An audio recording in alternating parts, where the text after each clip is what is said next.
temos alguns comentários no chat. Então, olha, o que a gente está, como é que chama? A gente quer fazer o dia de hoje ser mais parecido com o que eram as nossas mesas inovadoras dentro do espaço físico, no auditório na Rua Estados Unidos. Então, nós vamos pedir para que todos que tenham perguntas, é claro, podem colocar no chat, podem colocar no question and answers, mas seria muito mais simpático se as pessoas que interessadas em fazer perguntas usassem a mãozinha que tem aqui embaixo no Zoom, raise hand, e a gente vai trazer a pessoa que tiver a pergunta para a sala dos panelistas, onde é possível abrir o vídeo, usar o áudio, para que as pessoas falem a sua pergunta ao invés de escrever. Então, vamos começar agora. Eu acho que, infelizmente, não vamos conseguir fazer o live no YouTube. Eu vou tentar fazer uma última tentativa enquanto o Irã estiver aqui já fazendo o início do nosso evento, porque já estamos aqui com 10 minutos, já foi tempo suficiente das pessoas começarem a entrar. Irã, por favor. Bom, aliás, eu vou começar minha fala dizendo aqui aos amigos que estão na plateia, que muitos sabem disso. Eu, como estudei no Colégio Porto Seguro da Praça Roosevelt, eu fui treinado para que os horários fossem respeitados. Então, 8 minutos aqui de atraso já me deixa profundamente estressado com não termos começado. Brincadeiras à parte, bom dia a todos que estão nos prestigiando. Bom dia a Tatiana, ao Rodrigo e à Sônia, que vão estar nesse painel. Eu sou o presidente voluntário do Instituto Capoc de Inovação Corporativa. O nosso instituto é um instituto constituído na forma de um ICT para conectar empresas com fontes de inovação, sejam elas startups, sejam as agências de inovação das grandes universidades. Temos convênios com várias delas, como o Instituto Mauá, como a Agência de Inovação da UFSCar, a Ordem dos Economistas do Brasil, o Polo Tecnológico da Paraíba, dentre outros. E nos auto-intitulamos a Casa do Profissional da Inovação. A missão do Instituto Capoc é promover a inovação, colocando o ser humano no centro dela, né? E a inovação em benefício do ser humano, da produtividade das empresas, como construção de um caminho de progresso para o nosso país, que realmente necessita queimar etapas e avançar e participar de maneira mais decisiva das cadeias mundiais de produção, para que nós possamos ter mais oportunidades para todos os nossos jovens. E nós sabemos que o Brasil pode fazer isso, tem condições de fazer isso, se houver constante estímulo e empenho nessa direção. No dia de hoje, nós vamos estar discutindo o relevante tema da inovação IESG, um tema que está na pauta dos investidores. Vamos estar ouvindo pessoas que não apenas teorizam sobre esse tema, mas vivenciam isso na prática. E eu gostaria de passar a palavra ao Ludovino, que é o presidente do nosso Conselho Deliberativo, para fazer a apresentação da keynote speaker e dos debatedores, e Ludovino também será o moderador do painel. Com a palavra, Ludovino, por favor. Irã, obrigado, então. Um bom dia para todas e para todos. Prazer ter-vos aqui. Estamos mais uma das nossas discussões aí para podermos agregar esse valor e esse calor humano aos nossos seminários aqui, às nossas mesas inovadoras, tá? É um prazer ter-vos conosco, Tatiana, Sônia e Rodrigo. A Tatiana vai ser nossa palestrante de hoje, ela que vai dar o tom das nossas conversas hoje, Tatiana Lima, não é? E a Sônia Favaretto e o Rodrigo Figueiredo vão ser os nossos palestrantes aí debatendo com os pontos de vista complementares e também estruturantes do tema de hoje, que é a inovação e ESG. Antes de trazer os currículos, os CVs de cada um dos nossos participantes de hoje, eu queria fazer uma pequena introdução ao tema para tentar nos colocar aí em alguns questionamentos e já dar depois para a Tatiana o tom, talvez, alguns dos tons dessa questão. E uma das perguntas que me assalta, Tatiana, Sônia e Rodrigo, aí é o seguinte: onde é que essa coisa, essa sigla nova, bonitinha que está aí, do ESG, se cruza com a inovação? Isto é, qual é que é a clivagem onde elas efetivamente se cruzam? E a pergunta é: ela se cruza apenas num único lugar ou ela se cruza em diversos lugares, tá? E faço essa pergunta porque às vezes as pessoas de alguma forma interpretam essa coisa de ESG, de Environmental Social Governance, como um snapshot, como um acontecimento no tempo. Eu tenho que fazer isto aqui, vou fazer uma política lá para a minha empresa e aquilo vai lá fica legal. É aquela coisa de qual é que é a minha visão, minha missão, coloco lá no website e tá feito, tá certo? Eu entendo que isso não nos leva a lado nenhum. Na verdade, o ESG é um processo, ele é uma construção que precisa fazer essa mudança e, portanto, se transformar, é um processo transformativo. E queria trazer para vocês um pouco mais do que isso, que é, na verdade, a visão como eu tenho percebido isso, na verdade, é que não é apenas um modismo, isto que estamos discutindo aqui de ESG. Ela não é uma moda. Assim como as questões ligadas ao clima, as questões ligadas à discussão de diversidade, de gênero, elas são infraestruturais. Elas passaram a ser questões fundamentais para o pilar de desenvolvimento das nossas sociedades e o pilar de desenvolvimento, obviamente, das nossas empresas, até das nossas famílias, fundamentalmente também, e das nossas vidas pessoais nesse sentido. Então, como é que dentro desse cenário de todos os desafios que nós temos hoje, fantásticos desafios que estamos passando neste momento, eu consigo introduzir nos pilares de governança, planeta, pessoas, prosperidade, o critério da inovação? Onde é que ele toca? Como é que ele constrói nossas organizações? E dentro dessa lógica, qual é o impacto que esse critério, se for medido, pode nos trazer, por exemplo, na questão de mudança climática, ou, por exemplo, nas questões de governança propriamente dita, ou ainda nas questões de proatividade, inovação, capacidade de qualidade de melhores produtos e de melhores serviços. Como é que isso na prática efetivamente acontece? Então, se eu tiver uma instituição que eu queira caminhar por esse novo caminho, como é que eu coloco ela no mapa para que isso efetivamente aconteça? Então, essa será a pergunta colocada para nós pensarmos sobre isso. E aí eu queria passar a palavra à Tatiana e falar um pouquinho dela também, né, Tatiana? Bom, a Tatiana, vou começar pelo final, Tatiana. Ela foi eleita esta semana vice-coordenadora do Comitê da ABERJ de Comunicação e Estratégia em ESG, certo? Talvez a notícia mais recente sua aí. Ela é fundadora da Make, editora da revista da Reputação, desenvolveu ao longo dos seus anos aí análise de gaps de reputação, criou a jornada do ativismo corporativo em 4 Is, junto à consultoria Ideia Sustentável, trabalha com vários dos grandes clientes que estão dentro da pauta de ESG aí no Brasil, a Val, o Museu da Manhã, o CEBEDS, é colunista do portal da Associação Brasileira de Comunicação Empresarial e atua como professor na disciplina de Relações com o Mercado e com Investidores em Master Comunicação da Transmídia e ESPM São Paulo. É isso, Tatiana? Só isso? Muito bom. Eu tenho um filho também. Eu tenho um filho, um cachorro, enfim. Então ótimo, fantástico. Muito bom. Mas Palavra com você. Muito obrigado. Um prazer tê-la conosco. Obrigada. É um prazer imenso estar aqui com vocês.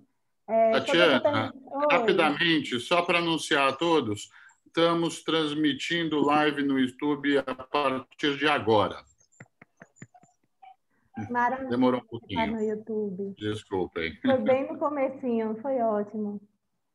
Então, pessoal, respondendo um pouco a pergunta do Ludovino, eu acho que a inovação e ESG, eles se cruzam em vários momentos, tá? E isso eu vou falar um pouco numa apresentação que eu fiz aqui para vocês. Eu também acredito que a pauta da inovação tem que ser uma política de Estado, a gente não pode mais deixar isso para trás, porque a gente está perdendo relevância internacionalmente. Então, isso é mais ou menos o que eu queria trazer para vocês, uma conversa sobre o que é inovação de verdade, que tipo de inovação a gente precisa, e se a inovação é puramente tecnológica, né? Eu acredito muito na inovação social, eu acredito muito que inovação a gente está fazendo todo dia, mesmo que não seja uma inovação tecnológica, tá? Então, eu vou compartilhar aqui minha tela, porque foi pedido que eu fizesse uma apresentação. Aqui estou eu.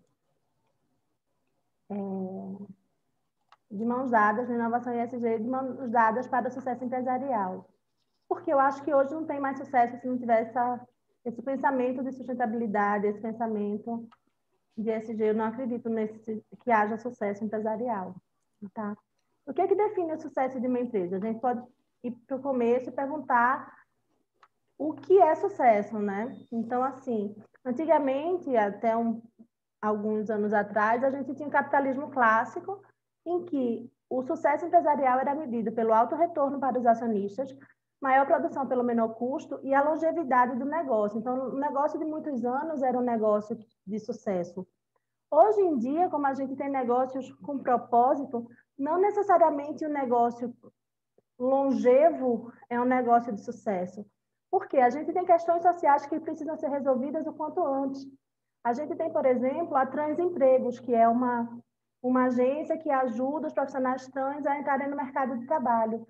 E a Maite Schneider, que é uma das líderes da Transempregos, ela fala, olha só, a gente não quer que a Transempregos dure para sempre, porque se ela durar para sempre, né, se ela durar muito tempo, mais de 10 anos e tal, é uma prova de que a gente não conseguiu sucesso, porque a gente ainda está precisando inserir os trans no mercado de trabalho. Né? Então, assim, essa visão de longevidade no negócio, ela mudou, porque os negócios agora têm propósito. Então, claro, alguns negócios vão continuar longevos, mas outros são criados para resolver problemas pontuais na sociedade. Então, ele pode ter começo, meio e fim mais rápido, isso não quer dizer que o negócio não é um negócio de sucesso ou de impacto, né? É também o capitalismo de stakeholder, ele vem para uma produção sustentável, então ele sai daquela lógica da maior produção pelo menor custo e ele leva em consideração a saúde mental das pessoas, ele leva em consideração o custo realmente de produção para aquilo, para que as pessoas vivam bem, o planeta seja preservado, regenerado, né? Então é uma outra lógica que passa pela geração de valor compartilhado. Eu não tenho mais valor só para o acionista, eu quero compartilhar valor com toda a sociedade. Então, isso é o que eu acho mais lindo, é a geração de valor compartilhado. Tá? Compartilhado com todos. E o que mudou? A gente tem essa sopa de letrinhas, né? Enfim, tem gente que chama ISD, eu vou chamar de ESG porque eu aportuguesei, mesmo tendo a sigla ASG, que seria a sigla realmente em português, mas eu chamo ESG. E a Sônia chama sempre pelo ESG, que eu acho ótimo. A Sônia, se puder falar um pouquinho sobre isso, eu acho muito interessante, que é o que ela traz para a lógica a questão econômica também. Então, o que seria o ESG? É o E de environment, né, do meio ambiente, o S de social e o G de governança. E o que mudou de verdade? Isso é uma pauta nova? Isso já está aí há algum tempo. A gente já tem uma discussão sobre sustentabilidade há bastante tempo. Né? O que houve foi um amadurecimento das conversas em torno dos aspectos ESG. Por quê? Porque mudaram as expectativas das pessoas em relação à forma como fazemos negócio. Então, basicamente é isso. A gente está vivendo uma emergência climática, uma emergência sanitária, uma emergência financeira, uma emergência social. O mundo não nos aguenta mais, essa que é a verdade. Né? Então, a gente precisa ver os negócios por uma outra ótica, a gente precisa ver o negócio de um outro jeito, porque senão o planeta vai se acabar, a gente vai se acabar, a humanidade vai se acabar, tudo vai se acabar. Né? A gente não dá mais para viver da forma como a gente está vivendo. E aí eu trago um dado como uma consultora em reputação, né? Eu já sou uma consultora em reputação há 10 anos, eu trago um dado que foi o insight que eu tive fazendo O Guia de Comunicação e Sustentabilidade do CEBET foi editado ano passado, né? Foi lançado ano passado, a nova edição, que levava em conta a reputação, foi um insight que eu tive quando eu estava fazendo o guia. Que todas as crises que afetam a reputação das empresas são crises em pilares ESG. Por quê? Se a gente for analisar as crises das mineradoras, por exemplo, foram crises no pilar ambiental, no pilar social. As crises da Lava Jato são crises no pilar de governança. A gente tem crises mais recentes agora, durante a pandemia, aquela questão de fecha, não fecha, meu negócio que vem em primeiro, a economia ou as pessoas, também são crises sociais. Então, assim, se a gente levar em consideração, e numa perspectiva de tempo, todas as grandes crises que envolveram as empresas e que ameaçaram a continuidade dos negócios delas, são crises nos pilares ESG, são crises de sustentabilidade. E aí a gente tem que ampliar o nosso olhar sobre sustentabilidade, porque a sustentabilidade não pode ser só a sustentabilidade verde, né? Eu acredito numa sustentabilidade super colorida, que é a sustentabilidade dos ODS, que eu vou falar um pouco mais à frente, a sustentabilidade da diversidade. Enfim, é uma sustentabilidade extremamente colorida que sustenta realmente as empresas, que faz com que elas tenham licença social para operar, tá? E para existir, enfim, para gerar valor e tudo isso. Qual que é o cenário da competitividade no Brasil? A gente tem aqui, deixa eu mudar isso, a minha tela para cá, um relatório divulgado pelo Fórum Econômico Mundial, que em 2019, tá? 2019, apontava no ranking com 141 países que o Brasil ocupava 71, pronto, vamos resumir, porque eu não vou conseguir falar, posição. Veja bem, em 2019, quando a gente era a 9ª economia do mundo, tá? A gente estava em 71 quando éramos a 9ª. A gente agora já está em 12ª economia e caindo, né? Então, que posição a gente vai ocupar quando acabar essa pandemia? Como que vai estar a competitividade brasileira no mundo? E qual é o impacto disso, gente? É o impacto para os nossos negócios, para a nossa qualidade de vida, para, né, para a economia como um todo, a geração de empregos e tudo isso. Se a gente não é competitivo, ninguém vai comprar da gente, né? E aqui era um vídeo que eu ia trazer, mas eu preferi só falar, que é uma entrevista que eu fiz com a Helena Nader. A Helena Nader, ela é presidente de honra da Sociedade Brasileira para o Progresso da Ciência, e eu entrevistei a Helena Nader para a Plataforma Brasil do Amanhã, que foi um projeto do Museu do Amanhã em 2018, que debateu política com a sociedade de modo apartidário, né, para a gente levantar propostas para a construção de um país mais sustentável para as próximas gerações. E a Helena me trouxe um dado que me deixou triste por muito tempo, e por isso que eu ainda estou trazendo isso, alguns anos depois eu ainda estou trazendo essa questão, né? Ela trouxe um dado que era o seguinte: há 20 anos de quando a gente fez essa entrevista, em 2018, ela dizia que o Brasil estava à frente da China, tá? No Global Innovation Index. A gente estava, nessa época que ela falou com a gente, né? O Brasil estava, 20 anos atrás, à frente da China. E hoje, a gente está, nossa posição é o 62 nesse ranking, com 131 países. Então, assim, o que é que fez com que a China, que estava atrás do Brasil há 20 anos, hoje fosse essa potência de inovação, fosse essa potência de competitividade no mundo? O que é que aconteceu com a China? O que aconteceu com a China foi muito simples. Houve uma política de governo, né, de Estado mesmo, para desenvolver a China. Há 10, 12 anos, mais ou menos, eu me lembro que eu vi um projeto de fortalecimento da reputação da China. Eles já queriam, há 12 anos atrás, 10 anos atrás, já estavam lá falando sobre mudar a imagem no mundo do produto chinês ser um produto de baixa qualidade. Isso hoje a gente está vendo essa mudança já, né? Aquela percepção de que o produto chinês era um produto de baixa qualidade está caindo. As novas gerações já não vão ter mais essa percepção, porque elas estão convivendo com vacina chinesa, que está, né? A vacina que a gente está tendo aqui no Brasil é uma vacina que também veio da China. Então, assim, a China está em inovação de ponta, né? E com produtos que não são mais tão descartáveis. Isso foi o quê? Foi uma política de Estado. E o que a gente está fazendo aqui no Brasil? A gente é um país extremamente burocrático, que está melhorando, mas ainda somos um país extremamente burocrático. Somos um país em que a gente não tem muito investimento, né? Então, se a gente não começar a pensar, como eles defenderam nesse evento, né, que a gente fez lá no Museu da Manhã, que só a ciência salva, e que sem ciência a gente não vai ter qualidade de vida, não vai ter desenvolvimento. Sem inovação a gente não vai ter nada disso. O cenário fica bem complicado, né? E aí, aqui, ó, a inovação é pilar básico para a competitividade. Mas que tipo de inovação a gente está falando ou desejando? A inovação boa é apenas a inovação tecnológica? Que é aquela pergunta que eu estava fazendo lá atrás. Eu não acho que a inovação boa e necessária seja apenas a tecnológica. Eu não estou tirando a importância da inovação tecnológica, não é isso, mas eu estou tentando fazer com que as pessoas pensem nas inovações sociais que são necessárias e possíveis também dentro da nossa sociedade, tá? Porque a gente precisa abrir a mente sobre a necessidade de inovação social, abrir a mente para a questão da desigualdade do país, né? E aí, o que eu quero dizer com isso? Tem aqui, ó, por que precisamos pensar inovação pela lógica ESG? No Brasil, a mobilidade social demora, em média, 9 gerações para acontecer. Enquanto nações como a Dinamarca e o Chile, que é o país mais competitivo da América Latina, esse número é de 2 a 6 gerações. 2 na Dinamarca e 6 no Chile. Isso aí é um dado que foi trazido pelo professor da Fundação Dom Cabral, Carlos Arruda, que estuda a competitividade brasileira e leva esses dados para o Fórum Econômico Mundial. Então, assim, gente, esse dado é alarmante. A gente precisa de 9 gerações para que aconteça uma mobilidade social. A gente ainda está quase na escravidão, né? Se a gente for...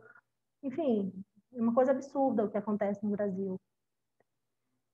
E o Brasil é um dos países mais desiguais do mundo, né? Mais desiguais do mundo. A gente está, segundo o Banco Mundial, em novembro de 2020, o Brasil era considerado o 9º país mais desigual do mundo, entre 189 países. A gente está atrás de países da África, a gente está atrás de muitos países. A gente está no top 10, né? Entre os 10 mais desiguais do mundo, gente. Esse dado, para mim, também é muito alarmante, dada a nossa riqueza, nossas potencialidades. A gente não pode conviver com um país tão desigual, porque isso, se não for bom para todo mundo... Oi. Eu não perguntei, desculpa, se você preferia questões no início ou à medida que elas aconteçam. Pode ir fazendo, senão a gente perde também, né, o fio da conversa. Pode Tá fazer. bom, então a gente eu faço no final. Desculpa te atrapalhar. Não, eu estou falando exatamente o contrário, que pode trazer o contrário? na hora que eu Desculpa. falar. Então, olha, o Nelson Tussi está te perguntando. Não era apenas uma percepção, mas a China produzia coisas muito ruins realmente. Eles fizeram uma meia-culpa, aprenderam a ganhar mercado com produtos de qualidade. Brinquedos, automóveis são dois bons exemplos. É mais um comentário com uma pergunta, né? Mas um pouco questionando aí a posição que você acabou de passar. Acho que Mas eu acho ótima essa pergunta do Tussi. Bom dia, Tussi, tudo jóia? Por quê? Porque a percepção, ela não vem do nada, ela não é criada só com comunicação, né? A percepção, ela acontece porque a realidade que está ali por trás mostrava aquilo. Então, não tem como você mudar a percepção de ninguém se você não mudar o que está por trás. Isso é ótimo ele trazer isso. Realmente, a China tinha produtos com baixa qualidade e isso era percebido pelas pessoas. E eles mudaram também, quando eles vão fazer esse trabalho para mudar a percepção das pessoas, eles estão também investindo na indústria deles para que os produtos melhorem. Eles foram mudar a mentalidade das pessoas. Foram dizer para as pessoas, olha só, não vale mais a pena fazer um produto tão vagabundo ou de tão baixa qualidade, porque isso vai fazer com que a gente, no futuro, não seja competitivo. Então, é realmente uma mudança de mentalidade, é uma mudança da forma como se faz negócio.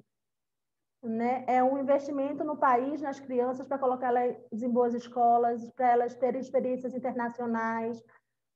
Enfim, é realmente uma mudança profunda de cultura. E eu agradeço muito esse comentário do Tussi, porque eu não queria dar a impressão de forma alguma que é por mágica, né? Que é um passe de mágica. Vamos lá trabalhar só a comunicação e isso vai ficar bonito para o mundo, porque não é.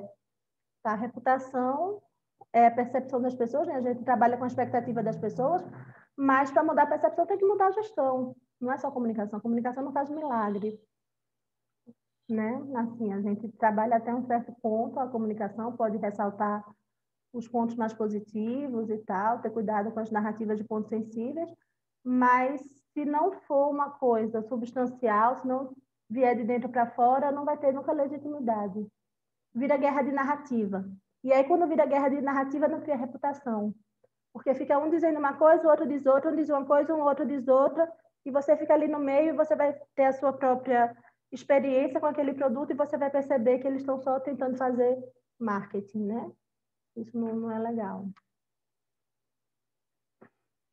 E aí, trazendo essa questão, né, voltando para a questão da desigualdade do país e da necessidade de inovação pela lógica ESG, quem já se ligou que a inovação e a pauta ESG andam juntas?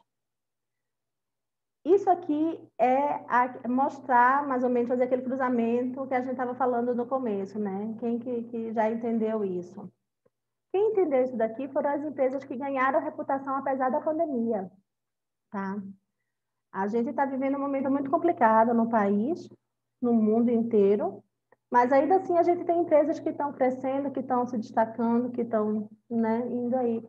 E aí a Ambev, para mim, é um grande exemplo de empresa que faz isso muito bem, que adotou a pauta ESG, mas já desde muito tempo, né, que a Ambev tem esse pensamento, não é de agora, ela já é referência em sustentabilidade há alguns anos. Mas a Ambev entendeu que ser bom também é lucrativo, né? Assim, a gente percebe isso, que não é só vou fazer o bom mocismo, tá tudo interligado, né? A Ambev teve ações que mais geraram valor entre as empresas do mesmo ramo em 2020. Se a gente levar em consideração que o negócio da Ambev era um negócio que precisava dos bares funcionando, das boates, enfim, porque o consumo de álcool substancial, né, nesses ambientes onde há aglomerações e a gente estava vivendo muito mais em casa, esse dado para mim é incrível, né? A empresa no setor que teve as ações que mais geraram valor em 2020. E o sucesso da Ambev fez o CEO, o Jean, que assumiu no começo de 2020, aparecer na lista dos 100 líderes de melhor reputação do Brasil em 22º lugar. Ele não estava nessa lista, tá? Essa lista é uma lista que traz nomes, enfim, bem conhecidos já do mercado, e ele não estava na lista, e ele conseguiu entrar na lista já no 22º lugar, passando na frente do Fábio Barbosa, que foi do Banco Real, da Raquel Maia, do Silvio Santos, de pessoas que já estão nessa estrada há bastante tempo, né? Um outro exemplo, para mim, muito importante, é o da Magalu. A Luísa Trajano é a líder com melhor reputação no Brasil há 4 anos, no ranking da Merco, né? Em 2020, Magalu se tornou o maior varejista de bens duráveis do Brasil. Ela teve um crescimento de 49% no segundo semestre de 2020 em relação ao mesmo trimestre de 2019. E ela caminha para ser o maior marketplace do Brasil, tão grande quanto a Amazon, assim, o maior de tudo, né? Não só de bens duráveis, mas de maior do Brasil. Então, a gente tem que pensar um pouquinho o que foi de inovação que a Magalu tem. A Magalu já tem um trabalho há muitos anos contra a violência doméstica, gente. E começou lá dentro, porque uma das funcionárias dela foi vítima de violência doméstica e morreu. Então, aí o Magalu criou uma ação de denúncia de violência doméstica. Por isso, ela está agora completamente envolvida com as vacinas, com tentar trazer pessoas para a venda no marketplace deles, né, para que as pessoas consigam continuar vendendo seus produtos, que foi uma coisa que eles também fizeram no começo da pandemia para ajudar os pequenos. Então, eles têm esse olhar global, eles têm esse olhar sobre o poder que eles têm na sociedade para a mudança. Isso é muito importante, quando uma empresa entende o seu poder de mudança para a sociedade, né? E aí, um outro exemplo que eu sempre falo nas minhas palestras é de um circo, porque a gente às vezes pensa que só os grandes conseguem estar numa posição dessa, né, de gerar tanto valor para a sociedade ou de ter um impacto tão relevante. Mas tem um circo no Rio de Janeiro, que é o Circo Crescer e Viver, que conseguiu, antes do governo, entregar cartões para as pessoas que moram na comunidade onde ele está instalado, para que as pessoas conseguissem comprar produtos de comida ali mesmo, na comunidade, e movimentar a economia ali. Então, como é que eles fizeram isso? Eles falaram com os patrocinadores deles, dizendo, olha só, a situação aqui está crítica, as pessoas estão morrendo de fome, estão passando fome, enfim, estão precisando de ajuda imediata. E eles conseguiram levantar patrocínio extra com os patrocinadores que já patrocinavam o circo e conseguiram fazer esse tipo de doação. Por quê? Porque teve uma liderança inspiradora, né? Teve uma liderança que sacou que, olha só, esse é o meu papel aqui. E aí, já que eu puxei esse gancho da liderança inspiradora, eu queria deixar aqui como exemplo para vocês a plataforma Liderança com Valores, que é da consultoria Ideia Sustentável. Foi feita pelo Ricardo Voltolini em 2011, a gente está em 2021, né, gente? Então, há 10 anos, o Ricardo Voltolini já estava mapeando essas lideranças que estão agindo de uma forma mais consciente, usando o poder que eles têm dentro da empresa de forma mais sustentável, né? Pensando em negócios com valores.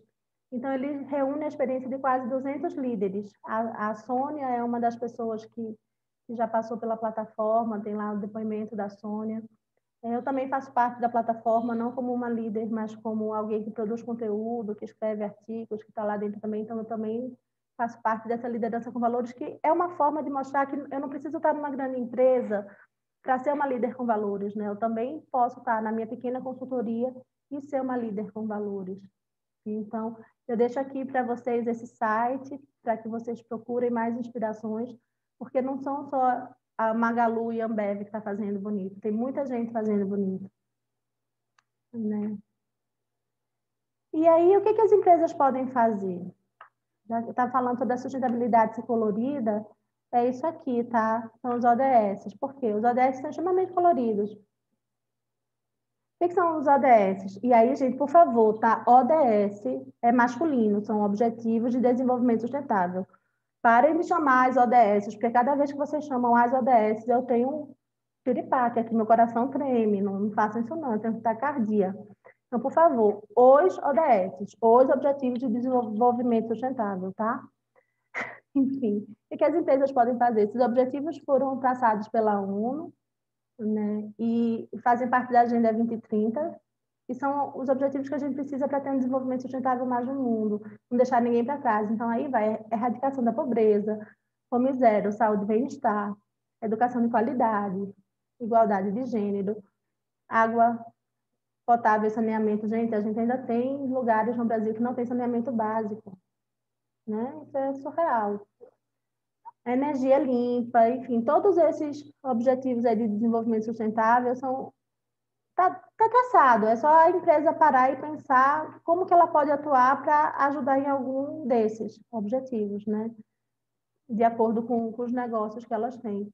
E também das parcerias, que é muito importante, você pode ser parceiro, né? E colocar os seus esforços e os seus recursos à disposição. Então, fica o meu convite para que vocês conheçam mais. A Sônia vai falar mais sobre os ODS, com certeza. E aqui eu não queria só eu ficar falando, porque senão não tem graça. Eu agradeço. Esse é meu LinkedIn, quem quiser me procurar por lá. E é isso, gente. Obrigada. Vou fazer aqui agora um stop. Eu queria só dizer que para mim é uma honra imensa estar aqui nessa mesa com vocês, tá? Porque tem umas pessoas que a gente admira e a Sônia não faz ideia, mas ela é meu benchmark, tá? Uma vez eu fui perguntada quem seria uma pessoa que eu admiro enfim, e eu trouxe o nome da Sônia. Então, obrigada, Sônia. Tatiana, muito obrigado. Eu sigo você nessa referência de benchmarking aí com a Sônia, tá? Então, subscreva esse requerimento, tá bom? Essa petição. Mas muito legal, grato aí pela sua colocação. Eu queria pegar dois temas aí. O primeiro, essa coisa da sustentabilidade ser colorida, dela ser um espectro do arco-íris, no ponto de vista de você ter todas as estruturas lá dentro. Eu acho isso muito importante e, efetivamente, cada um pegar onde tem a capacidade de fazer maior impacto, obviamente. Mas sem perder, obviamente, a questão do todo, né? Você precisa caminhar para o todo. E a segunda, tem uma coisa que você falou aí que eu gostaria depois que você voltasse para ela, que é a chamada licença social para operar. Eu gostaria que você falasse o que significa isso. Mas eu queria dar a palavra para a Sônia. A Sônia, enfim, ela dispensa quase apresentações, mas ela é nossa especialista em sustentabilidade, conselheira de administração, colunista do Valor Invest, SDG Pioneer pelo Pacto Global das Nações Unidas, enfim. Gostaria que a Sónia também pudesse se apresentar para nós e pudesse colocar seus pontos de vista aí, Sónia, nesse sentido. E depois, logo a seguir, passar a palavra para o Rodrigo, que é presidente do Instituto Meio Oceano, engenheiro ambiental, coach pelo ICC, International Coaching Community, com vários anos de experiência e desenvolvimento na implantação de serviços aí no Brasil, na América do Norte, na África Central, uma experiência internacional bastante grande também, tá? Sônia, palavra com você.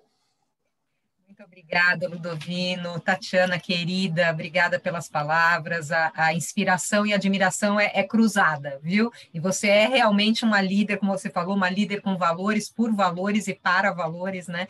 Então, muito, muito bacana estar com você aqui hoje. Agradeço o convite do Instituto, em nome do Ludovino, né? Cumprimento a todos aí também. É muito bacana começar o dia falando de inovação e sustentabilidade, né? Eu acho que uma coisa está absolutamente interligada com a outra. Então, eu vou traçar aqui alguns comentários, desde a fala inicial do Ludovino. É bem difícil falar depois de vocês dois, né? Porque vocês já colocaram ali as bases do que a gente tem dito, do que a gente tem vivido nessa agenda, né?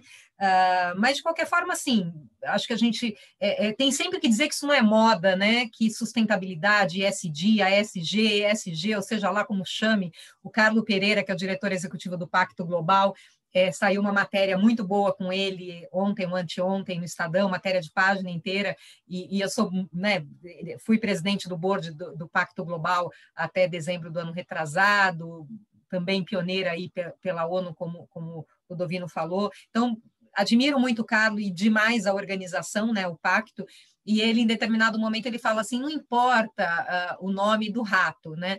Eu quero que, não importa o nome do gato, eu quero que ele casse o rato, enfim, o que importa é a gente falar dessa agenda e promover essa agenda, né? Então, não é moda, a gente já trabalha nisso, eu trabalho há décadas nisso, todos que estão aqui nessa mesa, nesse painel, e também nos ouvindo, tenho certeza que, em maior ou menor grau, já trabalha por essa transformação, né? Eu acho que quando a gente fala dessa agenda, a gente fala de mudar uma lógica, a Tatiana falou isso também, né? A gente não está falando de uma nova agenda que chega, a gente fala de uma agenda que tem que ser transformada, né? Então, quando a gente tem o capitalismo de stakeholder, capitalismo consciente, na verdade é um novo capitalismo. A gente está dizendo que o capitalismo que nos trouxe até aqui, da famosa fala do Milton Friedman há 50 anos, é um capitalismo que teve o seu modelo esgotado, né? Ele cumpriu o que tinha que cumprir, na época em que tinha que cumprir, mas esgotou o modelo dele, porque o modelo dele não considerava os limites planetários, não considerava que questões sociais e ambientais impactariam no econômico de forma decisiva, né?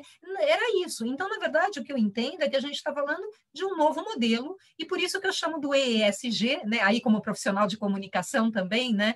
Entendo que as siglas, que a linguagem direcionam comportamentos, né? Tatiana sabe disso como ninguém, Irã também, enfim, temos vários papas aqui da comunicação. Então, por isso que eu chamo, e eu gosto de chamar de ESG, que foi o que eu propus no artigo do Valor em abril do ano passado, quando estava começando, né, coincidentemente, essa pandemia triste, que é trazer o E do econômico para junto do ESG, do ambiental, social e governança. Numa lógica de que se a gente está falando de uma transformação que não dá para ser mais só econômico-financeiro, eu não posso chamar de ESG aqui, porque tem um E de econômico em algum lugar, né? Então, vamos colocar tudo isso junto. E é interessante que quando eu dialogo, eu trago essa ideia para conselheiros, presidentes de empresas, alta liderança, tem um clique assim do tipo, faz sentido, que é por junto econômico, né? Não tem problema nenhum e longe está lucro se é uma empresa que traz retorno para o seu acionista, paga bons dividendos, é disso que a gente está falando no segundo setor. Senão seria terceiro setor, ou seria área governamental. O segundo setor é para ser produtivo, é para ser lucrativo, mas é um outro tipo de lucro, né? Então, primeira minha colocação, corroborando aí com o que já foi dito, não é moda, né? ESG ESG, ASG, whatever, é algo que a gente já vinha vivendo, e aí a gente teve um grande avanço das questões dos investidores nos últimos anos, se posicionando forte nessa agenda, né, colocando aí critérios, cobrando das empresas fortemente as questões sociais e ambientais na raiz do seu negócio, nos seus planos de transição, né, se a gente está falando de uma economia de baixo carbono que já está batendo na porta e se colocando absolutamente imperativa, qual é o seu modelo de negócio? Se você é uma empresa, por exemplo, baseada em combustíveis fósseis, ou você está pensando em transformar esse negócio, ou eu não vou ser acionista da sua empresa, porque ela não vai me dar o retorno que eu, né, quero, tanto financeiro quanto para o mundo. Então, primeira colocação é essa, eu não quero me alongar muito, mas... Oi. Oi, temos uma pergunta. Posso interromper com as perguntas que vieram? Pode. Então, o Henrique Degan pergunta se existem incentivos de governo para fomentar a adoção dos ODS por parte das empresas. Tá bom. A hora que eu falar dos ODS, eu falo isso sim, Henrique. Bacana. Então assim, eu acho que o primeiro posicionamento é esse, não é moda, não é nada novo. Quando a gente fala de inovação, né, tem uma frase que a gente gosta muito que é assim, não dá para ter soluções do século XX para desafios do século XXI. Quando a gente fala de transformar uma lógica financeira, de operar, de se comportar, é uma nova lógica de mundo, é desafio novo. Então, não dá para ter solução antiga para desafio novo. Alguma coisa não vai funcionar, né? Eu posso mitigar coisas, mas eu tenho que criar novas soluções, eu tenho que criar novas opções. Então, inovação está na base quando a gente fala dessa lógica ISD. Tem até algumas áreas, algumas empresas que acabam chamando, já chamaram as suas áreas de sustentabilidade de inovabilidade, juntando inovação com sustentabilidade. Isso não é raro, você ver essas áreas juntas em algumas estruturas, né? E aí, Ludovino, entra em governança, como você citou, né? Entra em todas as estruturas corporativas, quer dizer, de novo, é uma lógica, e essa lógica tem que permear todos os processos, sistemas, políticas, práticas. Por isso que é uma transformação e é uma jornada, né? Eu digo que ninguém dorme e acorda sustentável, isso não existe, né? Eu não sei se estarei trabalhando plenamente, talvez eu esteja aposentada na praia, né? Ali, se a pandemia um dia nos permitir isso de volta, para ver esse mundo plenamente transformado, porque isso é questão geracional, isso é questão de décadas, né? Mas chegaremos lá, e eu acho que a gente teve um avanço importantíssimo nos últimos anos que nos direciona para lá. Então, inovação totalmente ligada com essa agenda, e aí por isso que eu gosto daquele conceito de ambidestria organizacional, né? Que é você ter na empresa quem lida com o mundo do hoje e um time que pensa no amanhã, né? Você tem que ter estruturas dedicadas a pensar no que ainda não tem, a pensar nesses novos modelos, nesses novos processos, né? Então, esse conceito de ambidestria organizacional eu gosto muito, porque a gente, claro, tem que fazer o hoje, porque o hoje é o que está operando, e a gente tem que começar a fazer a transição e alguém pensando no amanhã. E aí, encerrando aqui esses primeiros comentários, ODS, né, como a Tatiana falou, é um caminho já pacificado, 2015 foi no âmbito da ONU, todos os Estados-membros concordaram com uma agenda mundial, né, que tem que ser atingida até 2030. Vamos atingir? Não vamos atingir? Eu acho que essa é uma... correndo o risco de ser mal interpretado, eu acho que esse é um problema B, né? Eu acho que a gente tem que colocar o carro em movimento, a bicicleta em movimento, o patinete em movimento. A gente tem que ir para frente e tem que buscar esses objetivos de desenvolvimento sustentável. Já tem esse framework, ele já está colocado, né? Então, e a gente aí tem N formas de adotar, e Henrique, como você falou, a gente tem aí, eu não tenho conhecimento de um mecanismo de incentivo de governo, vamos dizer assim, numa escala de política, né, para a adoção dos ODS. Mas você vê muitos exemplos interessantíssimos de municípios adotando ODS na sua plataforma de governo, né? Você vê cada vez mais esse cruzamento aí de trazer ODS para uma lógica de política mesmo de trabalho. Então é isso, eu não quero me alongar para além, mas são as minhas primeiras considerações. Muito obrigada. Sônia, muito obrigado aí. Gostei muito dessa sua colocação, e ela é muito instigante, dessa coisa de um lucro diferente, né? A gente precisa começar a pensar um pouco dessa forma também. E aí eu queria fazer um repto aqui para todos que estamos aqui presentes na discussão. há coisa de uns 4 meses atrás, mais ou menos, e já há alguns anos que a gente vem tentando advogar a possibilidade da criação de um Código Nacional de Atividade Econômica de Conservação. Algo que permitisse que as empresas pudessem contabilizar ou nascer já com uma estrutura de CNAE, e onde o contador da empresa pudesse colocar esse valor como um ativo ou como atividade econômica reconhecida. Esse código, o Brasil criou ele há uns 3 meses atrás, um CNAE de conservação para a conservação pura, por exemplo, de florestas, biodiversidade e um conjunto de outras coisas.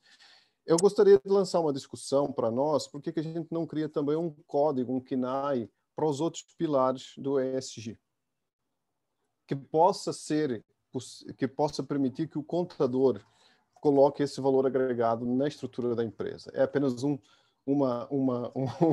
repto para a nossa discussão quando você fala de um lucro diferente. Eu preciso ter uma rúbrica para colocar essa coisa e dar uma valoração para isso.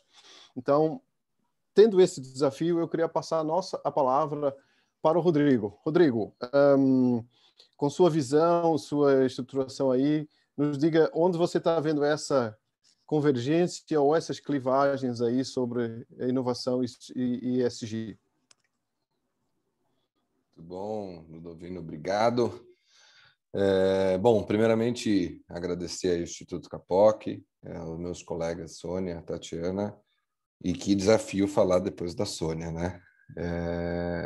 Como todos aqui já falaram, a Sônia é uma grande referência nesse assunto, pelo pacto, então, assim, juntando aqui tudo que a Tatiana falou, que a Sônia falou, bom, o que sobra para mim é um pouco de tudo que elas já falaram, né? Mas eu gostaria de trazer uma ótica um pouco diferente.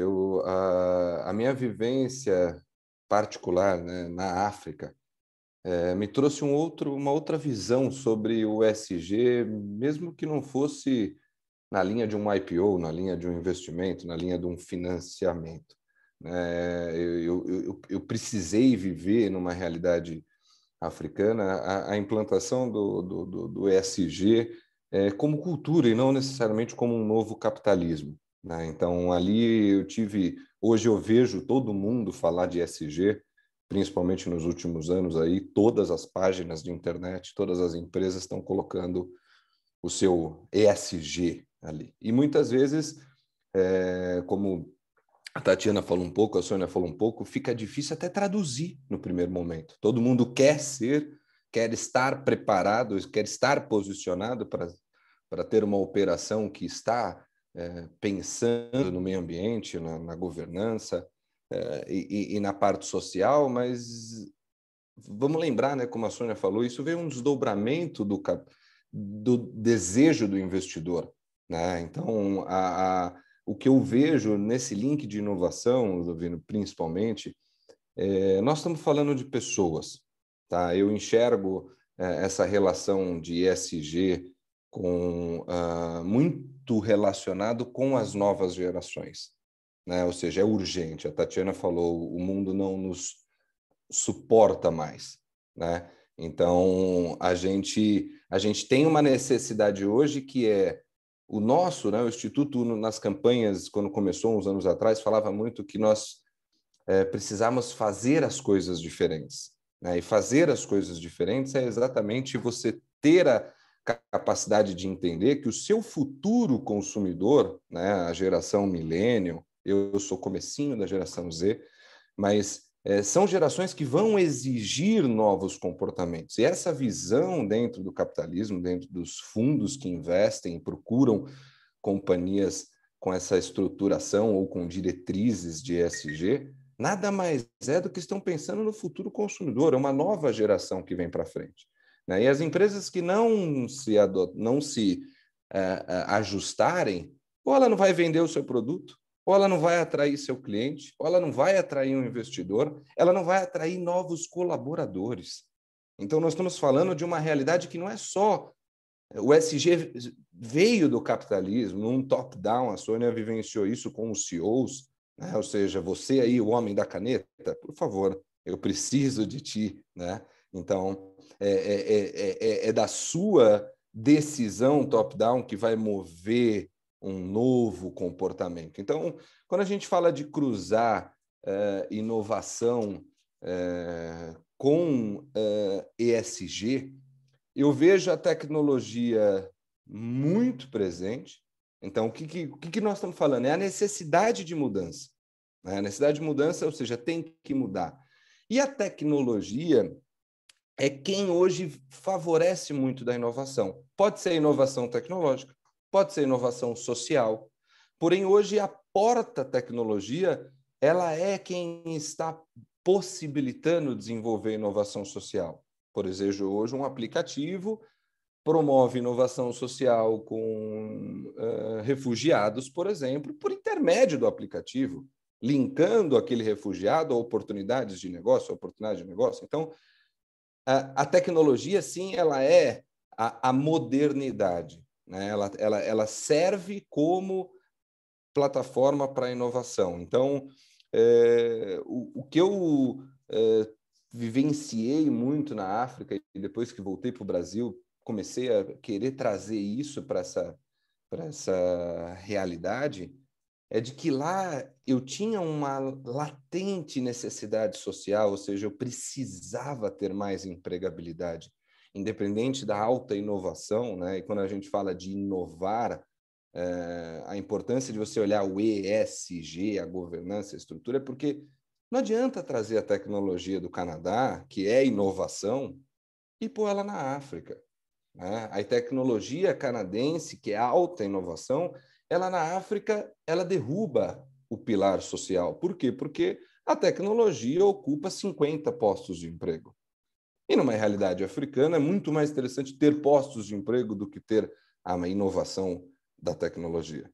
Então, hoje, eu vejo os ODS realmente como um movimento de mercado, ou seja, é economia por parte das prefeituras, por parte das empresas. Todo mundo que olha os ODS hoje como um movimento mundial é um foco econômico, ou seja, empresas e instituições estão declarando que sim, para quem seguir essas diretrizes, esses objetivos de desenvolvimento mundial, haverá movimentação econômica.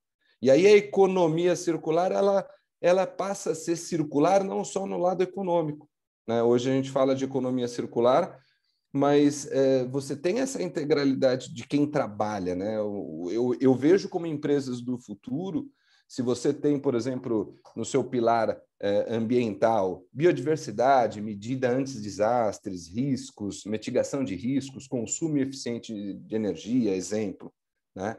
Como que você põe na sua economia circular o link final daquele consumidor? É o que as indústrias mais querem, trazer o consumidor para dentro da participação. Rodrigo, Oi. Deixa eu interromper teu raciocínio aqui, porque você bateu no ponto que a Silvia Nakashi, espero que eu tenha falado o teu nome direito, Silvia, tocou. A pandemia escancarou as desigualdades. Vocês não acham que temos que trazer as agendas ESG, ODS, que mudam o comportamento no ambiente corporativo, também para os indivíduos, os cidadãos? Os cidadãos, desculpa. Vocês acreditam que o voluntariado é um caminho para isso? Quer dizer, você está chegando aí na questão exata do cidadão, certo? Então, acho que vale pensar aqui no questionamento da Silvia, junto com o que você está falando. A questão é assim, a gente tem, quando a gente fala no lado empresarial, a gente fala da pegada, né? Pegada de carbono, pegada ambiental, footprint, ou seja, o que a empresa está deixando. Quando a gente fala, vamos transformar para a realidade do indivíduo, eu, Rodrigo, e acho que aí cada um pode pensar da sua forma, a palavra pegada na indústria, no setor produtivo, né? A minha pegada relacionada a ESG, eu trago para o lado pessoal como legado.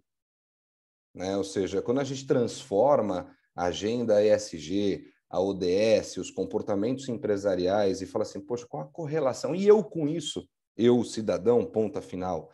Né? Eu acho que a palavra que mais me atrai é fazer parte do time, mas com a questão de legado, ou seja, o que o cidadão, né? Como que o cidadão pode se correlacionar com essas novas ações que o setor produtivo está exigindo. Ele é parte disso. Começou pelo um fundo de investimento que quer investir nessa linha, mas isso vem pela transparência descendo cada vez mais até chegar no consumidor.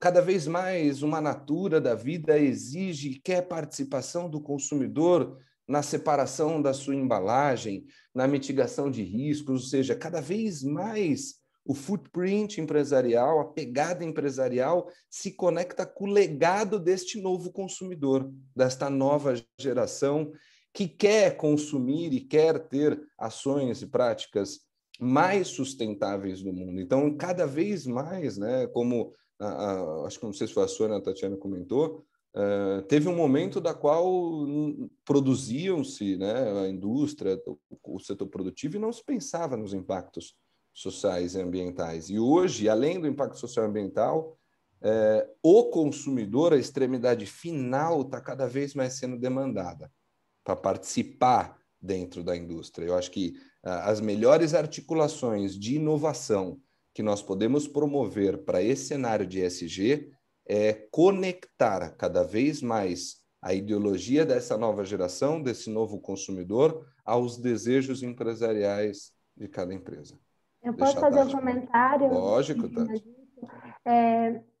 Quando saiu a notícia sobre as ações que mais valorizaram em 2020, e eu vi que uma das ações foi a da Ambev, eu fiz um post no LinkedIn, e aí eu perguntava, também tinha a XP e a Ambev e tal, e aí a minha percepção era de que isso tinha acontecido porque eles tinham ESG na veia. E aí eu fiz uma pergunta lá no meu LinkedIn, e eu marquei o Jean, marquei o Guilherme também da XP, né, os CEOs da Ambev e da XP, perguntando para eles o que é que eles viam em relação àquilo, né? Qual era a ideia deles do porquê que aquilo tinha acontecido, deles terem as ações que mais valorizaram. O Guilherme não me respondeu, mas o Jean respondeu, ele foi lá, o Jean é uma pessoa super aberta nas redes, ele comenta e tal, e ele foi lá e ele respondeu, e é por isso que eu queria falar isso, Rodrigo, que o que fez a diferença foi o diálogo com toda a rede, todo o ecossistema deles. Então, eles conseguem inovar porque eles estão em constante diálogo com a rede deles, em constante diálogo com todo mundo que faz parte do ecossistema deles. Então, com isso, eles conseguem saber que o impacto concreto na vida do pequeno revendedor lá da bebida, que não tinha como vender o seu negócio, e aí a Ambev foi lá e fez um aplicativozinho, né? Como você está falando sobre usar a tecnologia para o bem social. Quando eu falei tecnologia lá atrás, da inovação que não é só tecnológica, eu não estava falando, desprezando a tecnologia, esses aplicativos e tal. Claro que não, eu estava falando, só que às vezes a pessoa está só pensando na deep technology, né? Aquela tecnologia mais de infraestrutura, e não vê que eu posso usar também esse outro tipo de inovação. Mas, enfim, a Ambev fez um aplicativo para que as pessoas comprassem dos pequenos vendedores ali, né? E recebessem em casa, fez o Zé Delivery. Então, isso daí é uma inovação. A Ambev, quando foi lá e logo no começo da pandemia, fechou... Tati, a Silvia, de novo, ela diz aqui, né? Muito interessante, porque a Ambev tem um programa de voluntariado empresarial com suas lideranças e colaboradores e fortalecimentos. Eu acho, aí eu já não entendi, Silvia, OCS ou VOA, não sei. O VOA é um programa que eles têm lá, que é para... Tá. A Tati conhece, melhor. É um programa que eles têm para jovens lideranças, acho que é para os negros, acho que é isso. Tá. Então é do fortalecimento provavelmente das ODS, que é o VOA. Eu trouxe aqui para os panelistas, Ludovino, não sei se você quer primeiro fazer um fechamento aqui, Ludovino, mas eu trouxe o Antal Camargo, que é um amigo do Instituto, sempre muito questionador, e ele fez lá um questionamento bastante importante no Questions and Answers. Então, eu acho que seria interessante que o Antal fizesse de voz aqui o questionamento dele, para que os nossos panelistas possam responder. Antal, você abre o teu áudio? Está ouvindo? Sim. Ok. Se você puder abrir o vídeo também, é sempre bom vê-lo. Ok. Prazer em participar. O questionamento é muito simples. O mundo tem sido muito pródigo em inventar slogans e termos, né? ESG, socioambiental, fundo verde, em suma. E a Inglaterra recentemente declarou que até 2050 quer ser carbono neutro, como muitos outros, etc. E aí perguntaram, mas você vai considerar o seu carbono neutro financiamento de plantas de carvão, exportação de petróleo, que vocês extraem no Mar do Norte? Porque se você exportar petróleo para outro lugar, então é hipocrisia você dizer que você vai ser carbono neutro. A poluição atmosférica é muito boa porque ela é democrática, ela circula pelo planeta inteiro. É a mesma coisa dos oceanos. Então, a pergunta que eu tinha feito aqui no painel seria basicamente o seguinte: eu acho que a Petrobras é um excelente exemplo, porque ela é uma empresa de capital misto. E é impossível ela privilegiar o acionista ou a quem ela presta serviços, que é o consumidor, seja ele institucional, industrial ou pessoal. Quem ela vai pôr no banco da frente? O consumidor ou o acionista? Os dois juntos não cabem no mesmo banco. Ela tem que decidir isso. Por isso eu acho, inclusive, só para terminar minha participação aqui, que eu vou até manifestar uma opinião pessoal. Eu acho o atual presidente muito incompetente, mas eu acho que ele acertou na mosca retirando o Castelo Branco. Eu acho que preço de petróleo devia ser uma média móvel dos últimos 60 dias para você amortecer as flutuações erráticas de dólar, cotação do barril, etc. Tudo sobe e desce em 2, 3 semanas e você tem que amortecer isso.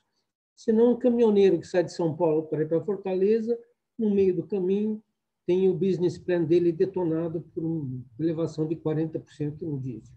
Então, a questão é essa. Quem senta no banco da frente? No caso de uma empresa como a Petrobras e muitas outras. Só vou fazer um complemento ao comentário do Antal, de contextualização, explicando que o Antal é um especialista em energias alternativas, especificamente energia solar. Então, ele sabe do que ele está falando aí quando ele está falando das energias. Não sei qual... energia, do modo geral, inclusive, porque tem muita energia renovável que é insustentável, por exemplo. Então, não vamos confundir os termos.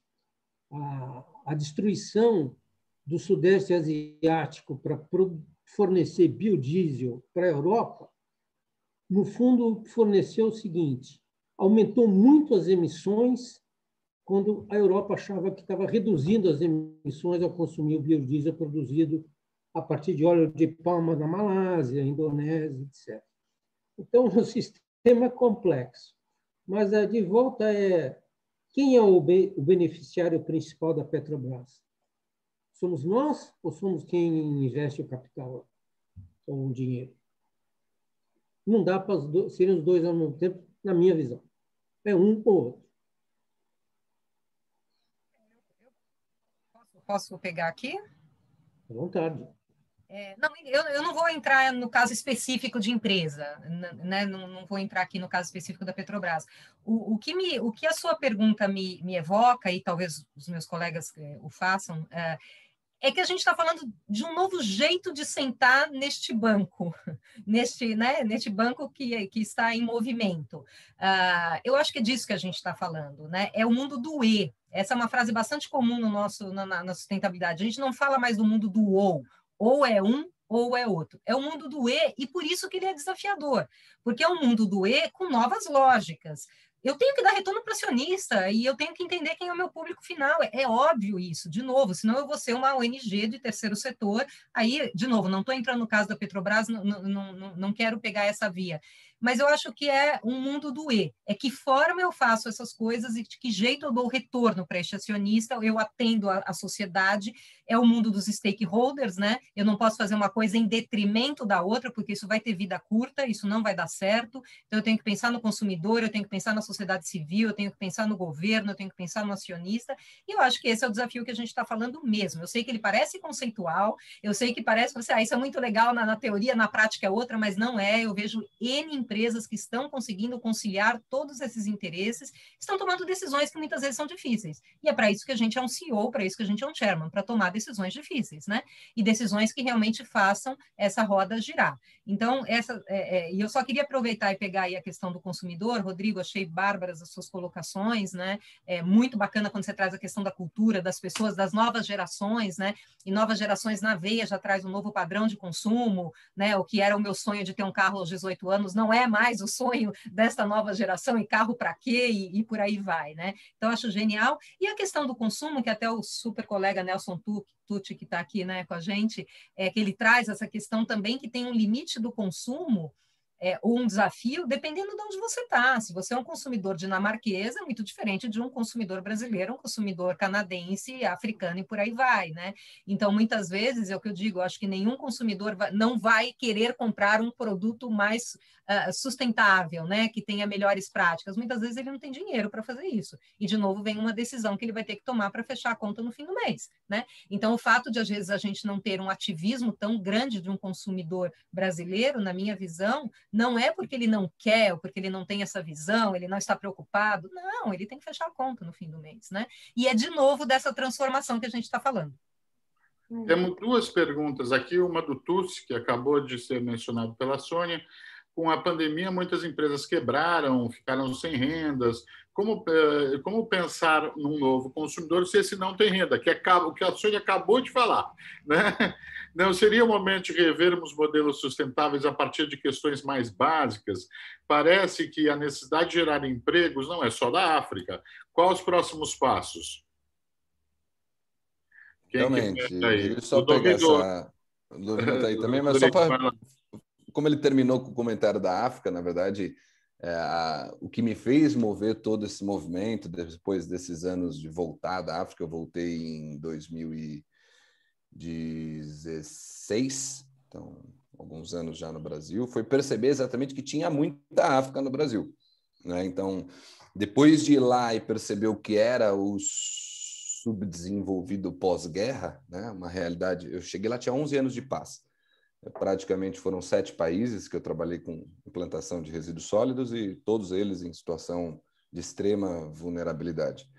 A demanda por emprego é a mesma. Lá, aqui, a carência de desenvolvimento lá e aqui. Eu fui morar no Nordeste depois, então por isso que eu lhe garanto que sim, tem muita África no Brasil. Os próximos passos, o que eu enxergo, o que eu defendo como um executivo que esteve diante de empresas na área de serviços ambientais, e aí eu percebo que às vezes não dá só para ser empresário do meio ambiente, né? Vou dar um exemplo para ti: empresas de resíduos, empresas que até então se declaravam empresas de serviços ambientais. Ela tem um gatilho de desenvolvimento do passado que era mais ou menos assim: se eu tenho uma tecnologia e eu trato um determinado resíduo, como foi comentado no começo aqui do nosso bate-papo, se esse resíduo acabar, eu acabo com o meu negócio, né? Ou se eu investir em educação ambiental para ter menos resíduo, eu também diminuo o meu negócio. Então, essa transformação de mudar o que nós vínhamos fazendo é o que está ocorrendo agora. Então, se eu tenho o consumidor, vou dar um exemplo da Nestlé, de qualquer produto, né? Se eu tenho aquele consumidor como um pedaço extremamente importante para eu continuar fabricando, e aquela pessoa também é muito importante para que eu continue vendendo nas próximas gerações, ao ponto de fechar um novo conceito de consumo, né? Acho que o desafio é cada vez mais trazer ou gerar esses novos empregos com relação à indústria. Então, por exemplo, se eu tinha uma operação de um produto, vamos dizer, um cosmético, e eu tinha, sei lá, 20 empresas que me garantiam o fornecimento de um determinado insumo, né? Se aquelas 20 empresas são tão importantes para o meu negócio, nessa nova rearranjo de como fazer as coisas, como que eu ponho aquela empresa para dentro da minha responsabilidade socioambiental? Então, ou seja, o gerar mais empregos, eu também vejo como o setor produtivo abrindo mais o seu leque, o seu polvo de rede, ao ponto de ele ter pessoas vinculadas ao seu negócio. Então, se eu tenho Se eu tinha antes uma empresa que apenas me fornecia insumos, essa empresa vai estar dentro de mim agora. Por quê? Porque o meu legado tem que chegar nela. Aquele cara que hoje só coleta aquela folhinha para o meu insumo, ele tem que ter participação estrutural também lá na venda do meu produto, lá no final. Então, o desafio que eu vejo de gerar empregos no Brasil ou na África, na verdade, neste novo contexto, é esse novo conceito de rede. Como que eu gero novos empregos? É só tendo um funcionário CLT? De repente, não. De repente, uma política executiva... Oi. O Marcos Medeiros cita aqui a economia circular, que eu acho que cabe nesse contexto, né? Exato, né? A economia circular, ela a gente fala economia, a palavra só economia remete a dinheiro, né? Mas a gente está falando de uma grande junção de braços para fazer essa economia circular. E o que eu venho debatendo em alguns fóruns, nas últimas participações, vamos fazer a economia circular mesmo até a ponta? Você, setor produtivo? Você, CEO, que está diante do negócio e você fornece, você dá consumo, você oferece consumo à sociedade, por que não colocar também a economia circular até a sua ponta de cadeia? Esse dinheiro tem que chegar lá, né? Até então você só comprava insumos e você decidia que o seu valor para comprar insumo é 10. Mata o comprador aí, ele que se vire para comprar por 10, porque a minha fábrica só para de pé se eu comprar por 10. O que eu vejo na economia circular é essa responsabilidade socioambiental de governança chegando lá na ponta. Então, o comprador ele muda um pouco o papel dele, né? E eu acho que é a única forma de a gente conseguir gerar mais empregos percebendo que as grandes indústrias, os grandes players do mercado do setor produtivo vão ter que abrir mais os seus polvos, vão deixar de ser gigantes companhias monstruosas e vão começar a se ramificar em vários braços, né, de um pensamento diferente, ligando a sua estratégia de futuro até a ponta desse braço, até a senhora lá que usa o meu produto. Eu preciso falar com ela porque eu vou buscar aquela embalagem, eu não quero que o risco daquilo chegue no meio ambiente, então eu preciso criar políticas de falar com ela. E também preciso criar novos sistemas, novas economias, para poder absorver aquele possível impacto que eu tinha e não levava tanto em consideração, e agora eu preciso ter para sobreviver. Vamos, acho que remontar a mesa aqui. A Tatiana quer responder algumas perguntas do Ludovino, então o Bernardo está remontando a mesa. Eu queria também fazer uma colocação, se a Tatiana e o Ludovino me permitirem, rapidíssima, mas é uma consideração talvez um pouco teórica, né? Mas eu acho que é importante. O capitalismo de stakeholders é um conceito do Edward Freeman, inclusive é o conceito que a gente usa na aceleradora. Eu não sou muito amigo do Canvas Business Model, eu acho que é uma simplificação muito grande para a inovação, e eu prefiro o mapeamento de stakeholders, que o Freeman criou de uma forma muito importante no reconhecimento de que existe uma nova teoria do valor na economia. Uma teoria do valor que vai além do valor do valor monetário, do valor econômico monetário. E dizer que o valor econômico vai além do monetário. E isso é o que eu acho que faz eu sou um não economista com bastante, vamos dizer, trânsito na economia. O meu doutorado foi, em parte, em economia, seja transdisciplinar. Eu queria trazer para vocês a ideia de que assim, o que nós precisamos, num plano mais profundo, trocar é o homo economicus, que na verdade veio do Taylor, né? Que é engraçado, que ele é atribuído ao Adam Smith, mas não é do Adam Smith, nunca foi, mas que tem dentro, tem um novo economista. Eu tenho candidatos ao Prêmio Nobel de Economia do meu coração, que é o Samuel Bowles, do Santa Fe Institute, que fala do homo reciprocandis, né? O homem que reciproca, ele faz o recíproco o tempo inteiro. O Samuel Bowles, em outros tratados, vai além. Ele defende uma coisa que muitos economistas dizem que não existe, que é o altruísmo. Então, eu acho que o que a gente está olhando aqui na base é uma coisa que vem um novo olhar da economia. A Sônia falou, a Tatiana falou também desse capitalismo de stakeholders como uma substituição, né, de um capitalismo anterior. Na verdade, eu até proporia a vocês pensar que o capitalismo anterior ele é um capitalismo que foi pensado em bases que não foram as originais. Pouco sabido, mas o Adam Smith, além de ter escrito A Riqueza das Nações, escreveu um livro chamado A Teoria dos Sentimentos Morais, onde ele afirmava que a transação econômica só é possível com base na empatia. Então, eu queria fazer essa minha locubração teórica aqui e devolver para o Ludovino. Ai, devolve para mim, por favor. Eu devolvo para você, Tatiana. Eu devolvo para você, Tatiana. Está devolvido. Desculpa, mas sabe por quê? Porque isso tem tudo a ver, essa questão da empatia, tem tudo a ver com a pergunta do Ludovino, que eu não tinha respondido ainda, que é a licença social para operar.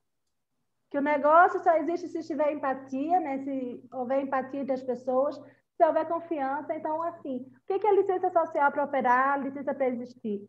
É aquela licença que não necessariamente é a licença formal, né, que uma empresa tem para operar o seu alvará, mas que a sociedade dá para que ela tenha seu negócio, porque o negócio dela exista.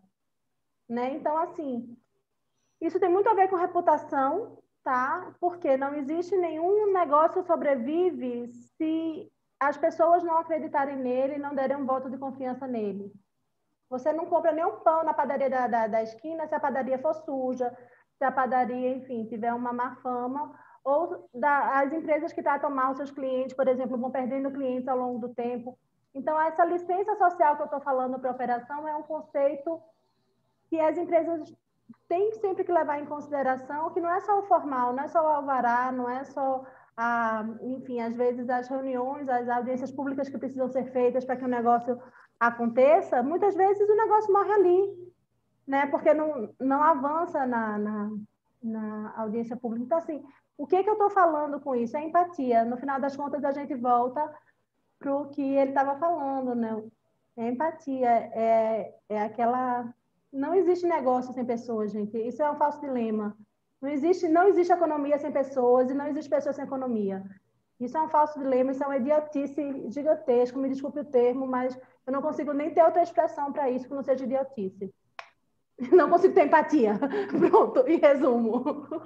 Não consigo ter empatia com quem fica trazendo uma discussão nesse sentido, sabe? De que tão reducionista, de que é uma coisa ou outra. É tudo junto. Uhum. Tatiana, eu queria passar a palavra também para a Sônia e para o Rodrigo, para eles fazerem um fechamento.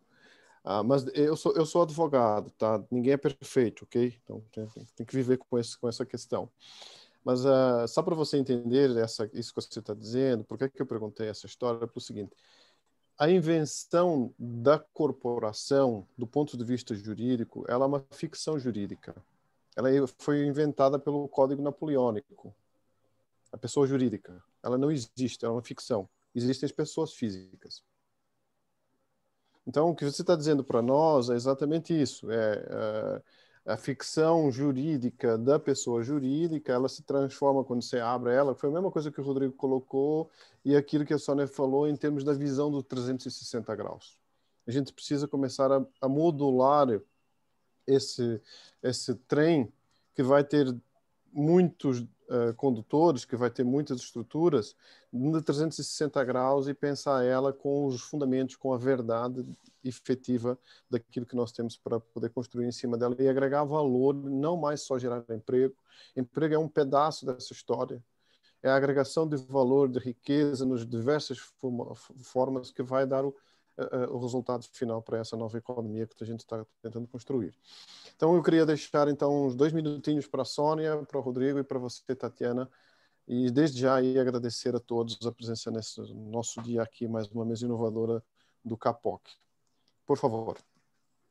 Olha, eu quero agradecer, eu achei incrível a mesa, acho que as colocações, né, as reflexões que a gente teve, e assim, minha fala final é assim, a gente está falando de pessoas, né, e de empatia, olha que coisa bacana que a gente está falando em 2021, e que, no fim, veio muito forte por causa da pandemia, o quanto somos seres humanos, né? O quanto o cachorro passa na frente da tela, né? O vizinho tem uma furadeira. Quer dizer, essa pandemia nos aproximou muito e impactou o mundo corporativo, né? As empresas foram mais do que nunca chamadas a falar de propósito, né? A falar qual é o plano de saúde do seu funcionário.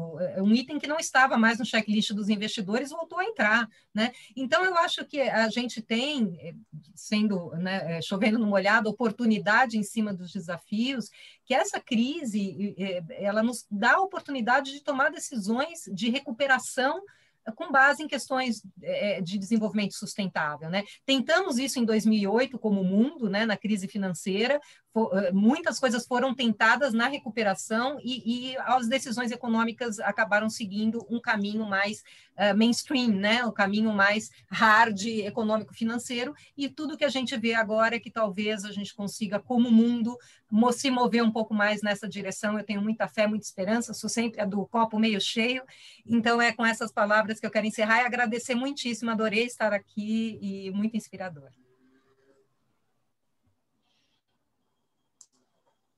Obrigado, Sônia.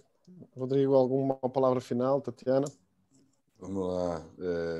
Realmente foi muito bom. Eu acho que eu fico muito feliz quando eu encontro com grandes nomes, grandes pessoas que estão no topo, né, das decisões, dos desenhos, e a gente, depois de falar tanto corporativismo, de falar de ESG, de fundos, de dinheiro disponível, tal, a gente termina o papo falando de pessoas. Então, isso para mim é o que mais fortalece toda essa bagagem que eu, assim, felizmente foi a África que me mudou, e quando eu vejo que a gente está aqui, grandes heads, numa discussão e a pessoa passa a ser novamente o foco de discussão. Por quê? Porque a gente já não abraça mais essas pessoas, a gente não está mais próximas delas, e de repente a gente vê como elas são importantes para o nosso negócio, né? Pode ser ele em qualquer setor da economia, são as pessoas que fazem, como aí o Ricardo colocou, o vende bolo aí da Nestlé. No final das contas, é uma pessoa que está lá, né, Ricardo? É uma pessoa que está movimentando aquilo, e a Nestlé está atrás de quem? Daquela pessoa que está lá fazendo um projeto na ponta. Então, fico muito feliz de saber que é uma diretriz de conexão individual. E, para terminar essa reflexão, eu diria que essa nova economia que nós estamos tentando construir, primeiro, tem que estar pautada na transparência, porque muitos negócios no passado não eram transparentes até a ponta final, né? Porque tinham outras ideologias de negócio. Então, a transparência, a transversalidade, né? Ou seja, nós estamos abrindo para todos os lados. E essa rede de parceiros, eu acho que cada vez mais, como a Ambev, como outros, Natura, percebeu que a rede de parceiros é mais importante. Ninguém faz nada sozinho. Sendo esse parceiro uma personalidade jurídica, ou sendo esse parceiro a dona Joana, consumidora do produto lá da ponta. É com ela que eu quero, porque eu quero que os filhos delas entendam o que a minha indústria é, e aquele novo perfil de consumidor precisa saber quem eu sou. Então, chegou o momento da indústria também dividir os seus investimentos até o consumidor. Então, fico muito feliz, agradeço, Irã, Hermano, por me permitir participar de uma discussão tão rica como essa, e parabéns a todos aí, esses colegas que aqui estão hoje. Obrigado, gente. Parabéns a todos, e é justamente isso, né? Precisamos de todos vocês. O Capoc também é uma grande rede, e queria agradecer também por terem, né, compartilhado todo esse conhecimento com a gente. Obrigado aí, Irã. Desculpa. A gente não fez direito à apresentação do Ricardo, né? Agora que eu me toquei. O Ricardo é o presidente do nosso Conselho de Inovação, professor da EMB Morumbi, especialista em tecnologias da educação, aí, designer, então, entusiasta desses novos mundos, vivendo todo esse momento de uma maneira também bem otimista. Eu agradeço também a vocês pela oportunidade de estar aqui hoje, e fico muito feliz de saber que o nosso tempo está chegando, né, Sônia? Aquela história que a gente já falou tanto. porque eu já falo sobre isso já tem 10, 12 anos, gente. Então, eu tenho 42 e eu comecei a empreender há 10 anos, mas eu já falava disso, enfim, às vezes eu fico procurando umas coisas e eu fico me sentindo repetitiva, às vezes, e me sinto sem mais coisas novas para falar, porque eu já falei tanto disso, né, há tanto tempo, mas é muito bom saber que o nosso tempo está chegando, né, porque é assim que a gente pode construir um mundo melhor para as nossas próximas gerações. Então é isso. Obrigada, gente. Você vai fazer as últimas palavras antes do Irã, para a gente encerrar. Estamos aqui 3 minutos depois da hora já. Ludovino? Sim, na verdade eu gostaria de passar a palavra ao nosso presidente para fazer o encerramento, mas eu acho que o ponto principal hoje, nessas visões que nós estamos colocando e tentando estruturar aqui, a gente falou, acho que da grande estrutura, precisamos voltar a repetir esta conversa para a gente aprofundar, sobretudo na forma de conectar essa coisa com a inovação, no sentido cutucante do tema, né? No sentido da estrutura do tema e como é que ela pode ser medida, estruturada, alcançada. Mas foi um prazer enorme poder estar convosco, foi inspirador essa manhã, já vou com mais energia para o resto do dia, para tudo que a gente tem que fazer, tá? Um grande abraço. Irã, você precisa abrir o microfone.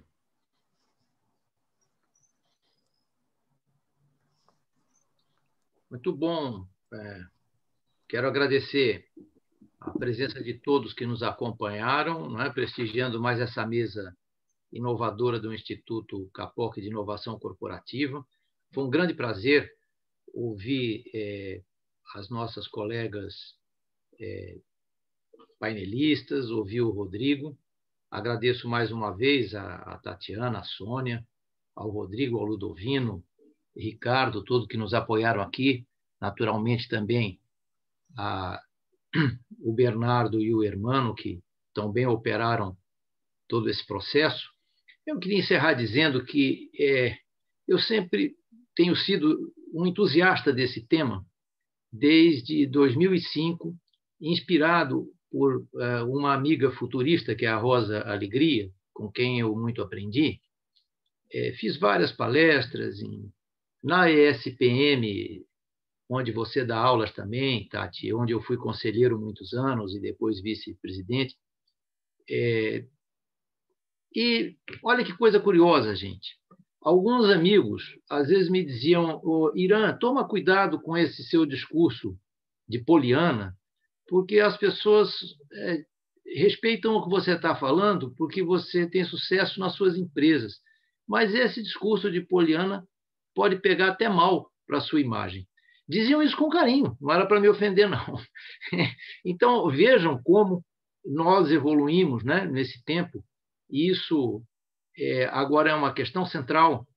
E eu me lembro que várias vezes disse, Sônia, que a sustentabilidade, com o conceito do triple bottom line, que era como nós falávamos então, tinha que estar no cerne da estratégia das empresas e não ser um puxadinho para mitigar efeitos.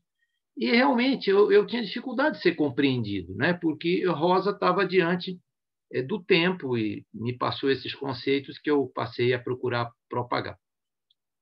Então, é com muita alegria que eu ouço vocês e vejo tanto interesse nesse tema. E gostaria de encerrar, Rodrigo, como nós falamos tanto do ser humano, com uma frase do Gandhi, que diz que nós devemos ser a mudança que queremos ver no mundo, né? Então, as empresas, de fato, como nos ensina Ludovino, né?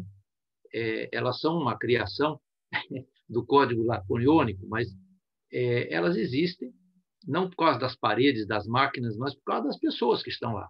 Então, se cada um realmente estiver imbuído da sua missão de ser aquilo que quer ver mudar no mundo, ou como dizem os americanos hoje, walk the talk, eu acho que nós vamos chegar lá, né?